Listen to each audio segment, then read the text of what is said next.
So how do we guarantee the quality of our curtains? So first of all, we're a curtain manufacturer and we only supply to retailers. Initially, when we first started, we tried to do everything. The selling, the manufacturing, and the installation. Now what I found was if you try to do everything, you won't get anything. So I figured it was best to concentrate on what we're good at, which is manufacturing, and work with people that's way better than us at looking after the end customer.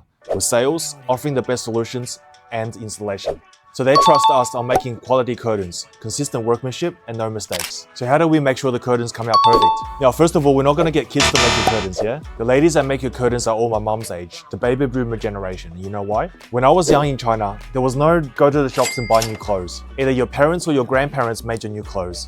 And if your family had a bit of money, you got to choose the pattern and the color of the fabric that was used. Otherwise, you just wear what was made for you.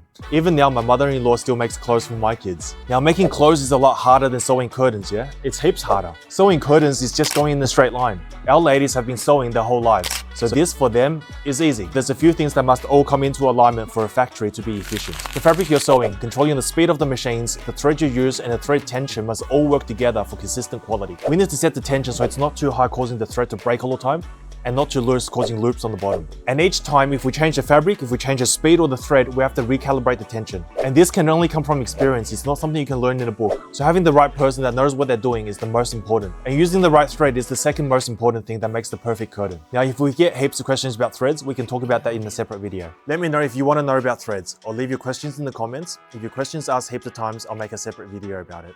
See you, bye.